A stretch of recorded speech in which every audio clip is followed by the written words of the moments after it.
পাবনার সুজানগর উপজেলা নির্বাচনে আওয়ামী লীগ সভাপতি ও সাধারণ সম্পাদক চেয়ারম্যান প্রার্থী হওয়ায় দুই ভাগে বিভক্ত হয়ে পড়েছে নেতাকর্মীরা। ঘটেছে ধাওয়া পাল্টা ধাওয়া ও সংঘর্ষের ঘটনা। কয়েক দফায় সংঘর্ষে এ পর্যন্ত আহত হয়েছেন ২০ জনেরও বেশি। আর এই ঘটনায় একে অপরকে দুষছে দুই পক্ষই। পাবনার সুজানগর উপজেলা নির্বাচনে চেয়ারম্যান পদে প্রতিদ্বন্দ্বিতা করছেন উপজেলা আওয়ামী লীগের দুই শীর্ষ নেতা। একদিকে রয়েছেন উপজেলা আওয়ামী লীগের সভাপতি ও সাবেক পৌর মেয়র আব্দুল ওহাব, অন্যদিকে বর্তমান চেয়ারম্যান ও উপজেলা আওয়ামী লীগের সাধারণ সম্পাদক শাহিনুজ্জামান শাহিন। প্রভাবশালী দুই নেতার এমন মুখোমুখি অবস্থানে দুই ভাগে বিভক্ত হয়ে পড়েছে নেতাকর্মীরা। এতে চরম উত্তেজনা বিরাজ করছে উপজেলা জুড়ে। ঘটেছে একাধিক সংঘর্ষের ঘটনা। কয়েক দফায় হামলা পাল্টা হামলায় পুলিশ সহ আহত হয়েছেন দুই পক্ষের ২০ জনের বেশি নেতাকর্মী।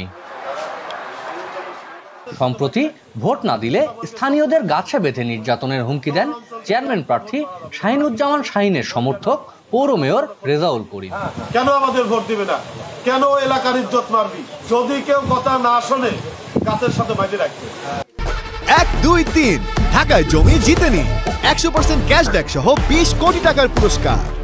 তবে জনগণ তাদের সাথে আছে দাবি করে এমন পরিস্থিতির জন্য একে অপরকে দোষারোপ করছে দুই প্রার্থী। ৫টি বছর আমরা উপজেলায় যেতে পারিনি। আওয়ামী লীগের সর্বোচ্চ ক্ষতি করেছে এই দলের দায়িত্ব আমারও আছে, ওরও আছে, কিন্তু আজকে আমি দেখছি শুনছি, বলার কিছু নাই, বলার সাহস নেই। গতকালকে আপনারা জানেন পুলিশের সাথে যুদ্ধ করেছে। পুলিশ যেখানে নিরাপদ নয় সেখানে মানুষ কিভাবে নিরাপদ? চিহ্নিত সন্ত্রাসীদের সাথে বৈঠক করেছেন। এই সুজানগরকে সন্ত্রাস কর্মকাণ্ড চালাতে চায়, ভোটারদের ভীতিকর অবস্থায় তৈরি করতে চায়। এই যারা নিষিদ্ধ ঘোষিত দলের সদস্য তারা সাথে আজকে ভোটের মাঠে এসেছে। সুজানগরের মানুষ আসলে আতঙ্কিত। এমন পরিস্থিতিতে নিজেদের নিরাপত্তা নিয়ে চিন্তিত স্থানীয়রা। জনগণের মধ্যে বিরাট আতঙ্ক বিরাজ করছে। পুলিশ সদস্যদের যদি নিরাপত্তা না থাকে তাহলে আমরা যারা এই উপজেলার সাধারণ ভোটার তাদের নিরাপত্তা কোথায়? শান্তিপূর্ণ নির্বাচন নিশ্চিতে ব্যবস্থা নেওয়ার আশ্বাস পুলিশের। আমরা একদম শান্তিপূর্ণভাবে যেন এই অবাধ এবং সুষ্ঠু ভোটের পরিবেশ বজায় থাকে, তার জন্য আমাদের পক্ষ থেকে যা যা প্রয়োজনীয় ব্যবস্থা গ্রহণ করা দরকার তা আমরা করব। ৮ই মের নির্বাচনে শান্তিপূর্ণ পরিবেশ নিশ্চিতের দাবি ভোটারদের। Partha Hasan, DBC news, Pabna.